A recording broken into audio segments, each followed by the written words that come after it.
नमस्कार दोस्तों, आप सभी का स्वागत है आपके अपने YouTube channel KP learning tutorial में। अगर आप भी बीएचयू सीएचएस एंट्रेंस एग्जाम की तैयारी कर रहे हैं, तो ये वीडियो आपके लिए बहुत इंपॉर्टेंट होने वाला है।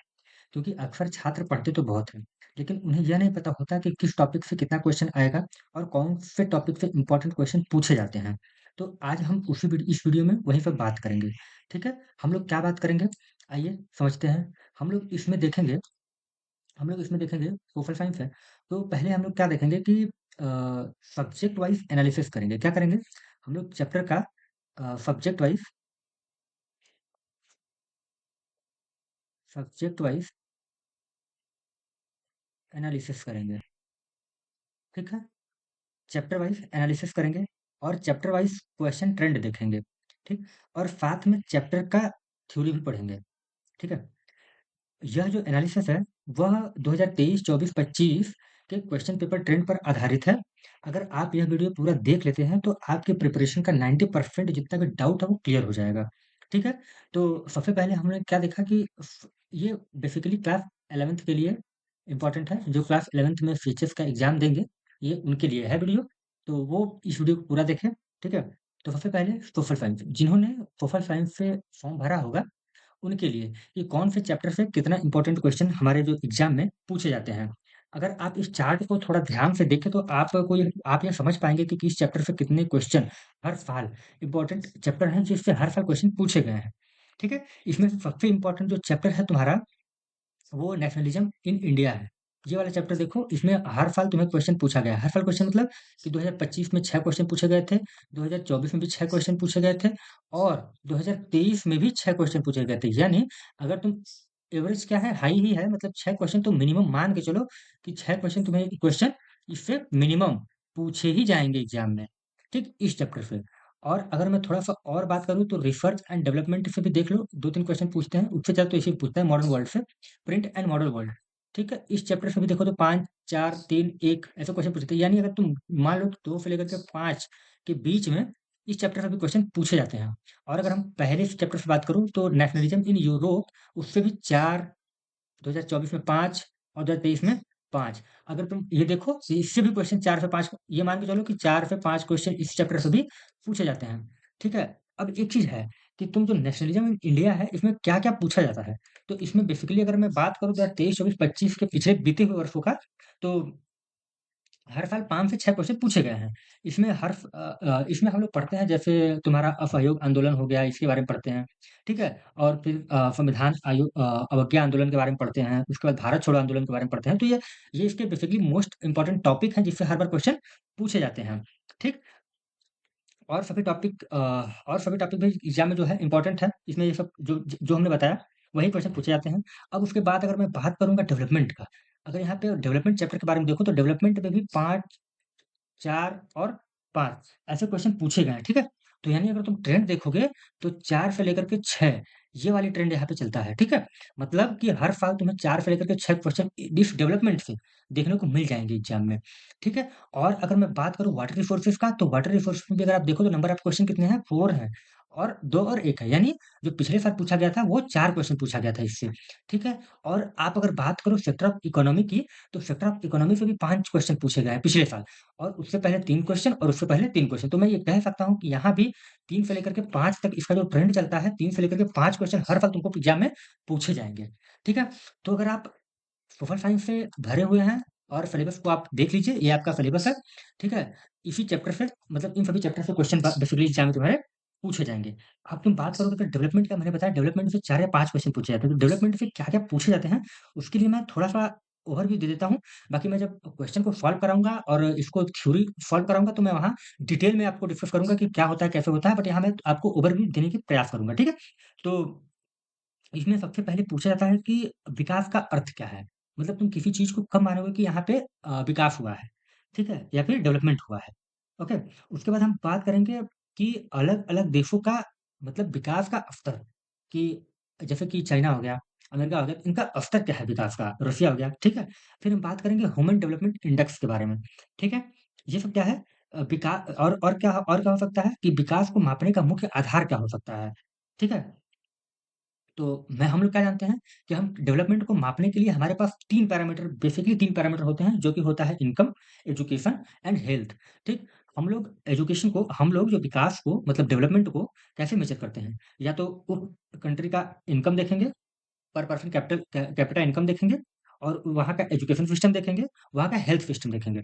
तो आप जब ये तीनों चीज़ें अगर एनालाइज़ करोगे किसी भी स्टेट का, किसी भी देश का, किसी भी राज्य का, तो आपको ये पता चलेगा कि ये जो एरिया है वो डेवलप है कि नहीं है। तो आप इसे एनालाइज़ कर सकते हैं, ठीक है? तो अब अगर मैं बात करूँ सेक्टर ऑफ इकोनॉमी का, मैंने अभी बताया था कि सेक्टर ऑफ इकोनॉमी से कितने 5 से 6 क्वेश्चन पूछे जाते हैं, ठीक है? 3 से 5 क्वेश्चन बेसिकली पूछे जाते हैं। तो इसका हम लोग कैसे बताते हैं? बेसिकली बेसिक स्तर पर लोग इकोनॉमी को 3 स्तर में बाँटते हैं, या 3 हिस्सों में बाँटते हैं। कौन-कौन सा भैया? हमारा होता है प्राइमरी सेक्टर, ठीक है? ठीक है? Primary sector. दूसरा क्या हो जाएगा? पहला हो जाएगा प्राइमरी सेक्टर, दूसरा क्या हो जाएगा हमारा? सेकेंडरी सेकेंडरी सेक्टर, ठीक है?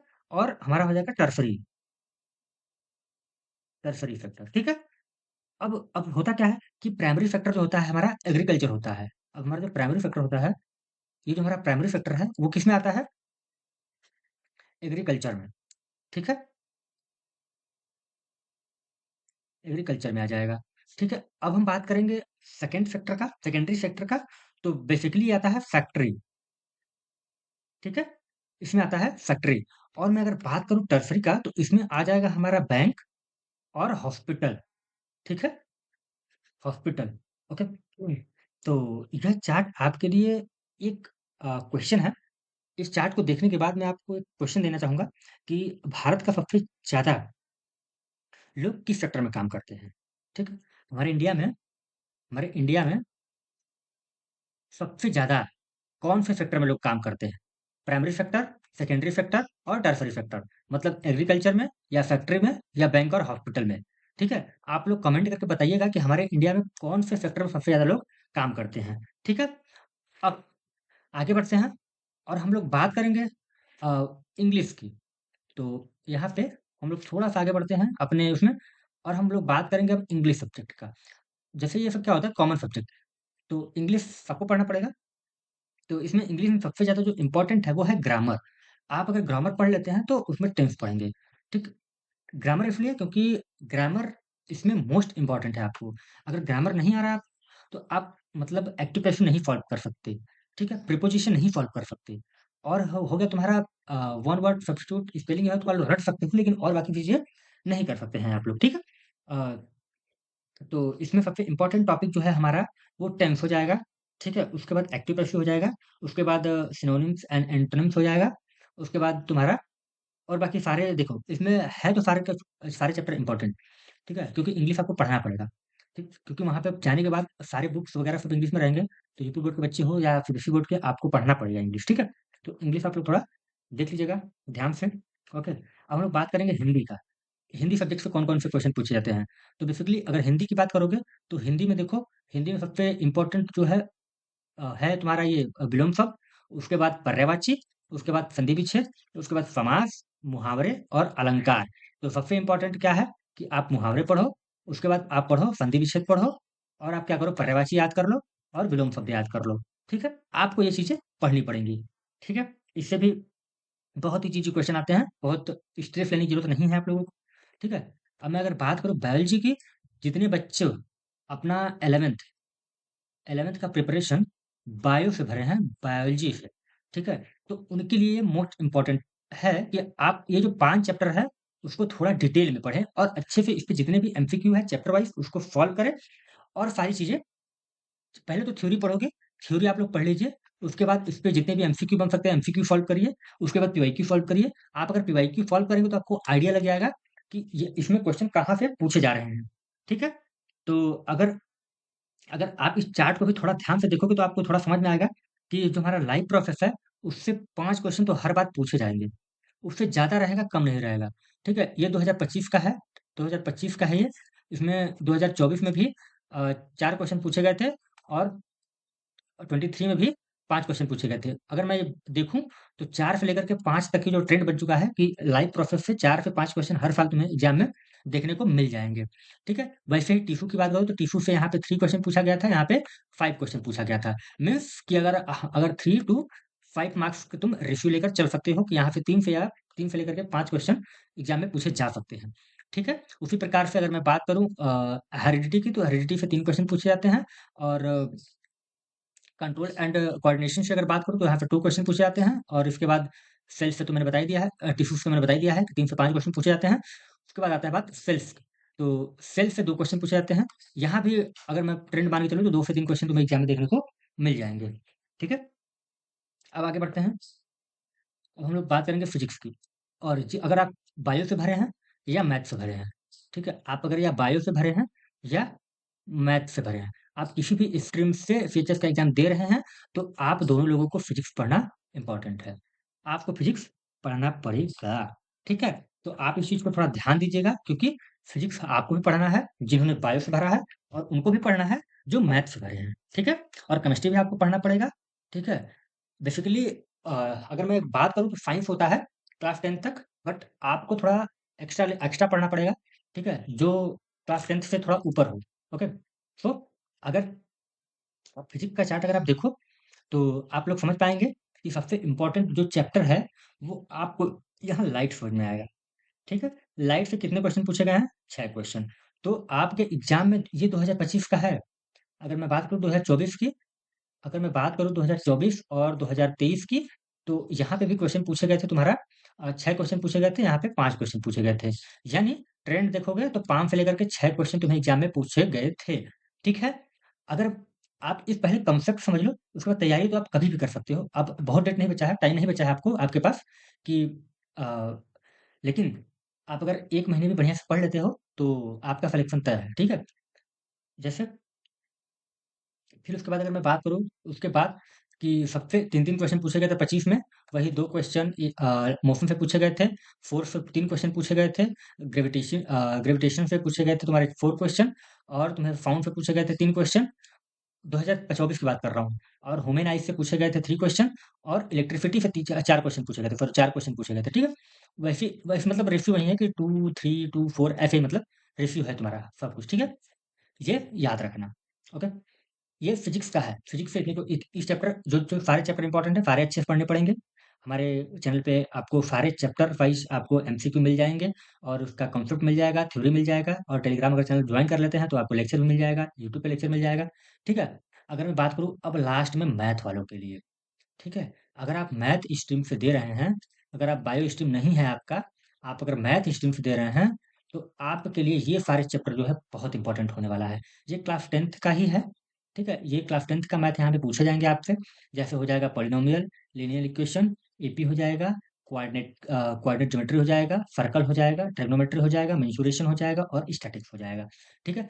इसमें से जो सबसे इम्पोर्टेंट चैप्टर है, वो है हमारा पॉलिनोमियल जो हर साल 4 से लेकर के 6 क्वेश्चन पूछे जाते हैं तुम्हारे एग्ज़ाम में, इसलिए आप लोग थोड़ा इसको ध्यान से पढ़िएगा, ईज़ी भी है, ईज़ी पीज़ी भी है, तो आपको सॉल्व करने में ज़्यादा प्रॉब्लम नहीं होगी। यहाँ पे 2 से लेकर के 4 क्वेश्चन पूछे जाते हैं, यहाँ से ले 2 से लेकर के 3 क्वेश्चन पूछे जाते हैं, यहाँ क्वाड्रेटिक ज्योमेट्री से 2 से लेकर के 4 क्वेश्चन पूछे जाते हैं, यहाँ सर्कल से बहुत ज़्यादा क्वेश्चन तुमको देखने को नहीं मिलेंगे, लेकिन हाँ, ऐसा हो सकता है कि इस बार क्वेश्चन सर्कल से आए क्योंकि अब तो देखो, एक ट्रेंड बन जाता है कि बच्चे सोचते हैं कि यहाँ से क्वेश्चन नहीं पूछेंगे, लेकिन ऐसा नहीं होता। एग्ज़ामिनर सब जानते अगर सिलेबस में है, तो वो पूछ सकता है। तो आप मान के चलो कि 1 से लेकर के 4 क्वेश्चन तक यहाँ से इस बार पूछ सकता है तुम्हें एग्ज़ाम में, ठीक है?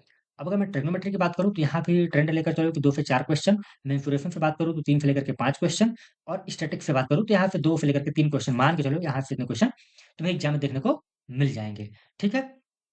तो मैंने ये सब चीज़ें आपको थोड़ा ईज़ी वे में एक्सप्लेन करने का प्रयास किया है कि आपको थोड़ा अपने सिलेबस का थोड़ा मतलब अंडरस्टैंडिंग बन जाए सिलेबस पे और आप अच्छे से अपने प्रिपरेशन कर सकें, ठीक?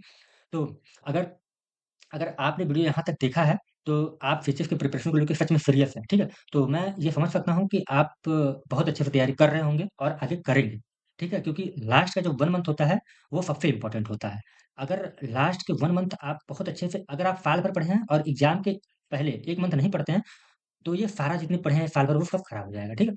तो सबसे पहले तो आप अपनी पंक्चुअलिटी बनाए रखें, ठीक है?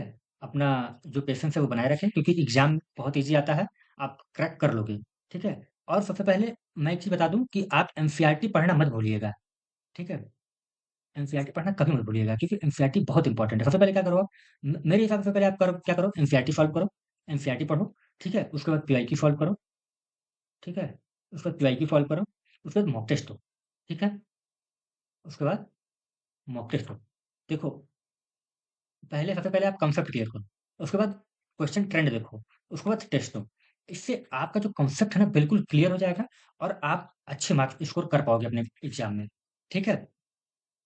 अगर आप ये जो प्रक्रिया है इसको फ़ॉलो करते हैं, एनसीईआरटी प्लस देखो सबसे पहले क्या, NCERT NCERT plus PYQ plus mock test. अगर इक्वल ट्रेंड को आप फ़ॉलो करते हैं, तो आप 90% छात्रों से आगे रहेंगे। क्योंकि ये 90% लोग नहीं करते हैं। कोई पीवाईक्यू देखेगा, ठीक है? कोई यहाँ पे पीवाईक्यू देखेगा, तो मॉक टेस्ट नहीं देगा। मॉक टेस्ट देगा तो पहले एनसीईआरटी कॉन्सेप्ट नहीं क्लियर है। जब कॉन्सेप्ट नहीं क्लियर रहेगा तो आप नहीं क्रैक कर पाओगे। ये जान लो, ठीक है? तो अगर आपको ये वीडियो थोड़ा हेल्पफुल लगा हो और कुछ वैल्यू मिली हो, तो वीडियो को लाइक कर दीजिए, चैनल को सब्सक्राइब कर दीजिए। ये इससे हमको मोटिवेशन मिलेगा और आपके प्रिपरेशन में हम आपको कुछ भी हेल्प कर पाएँ, इसके लिए हम मोटिवेट रहेंगे, ठीक है? तो हम लोग प्रयास करेंगे कि आपके एग्ज़ाम तक ऐसे ही लगे रहें, डटे रहें और आपके लिए जो भी वैल्यूएबल हो सके हम लोग कर सकें, इसके लिए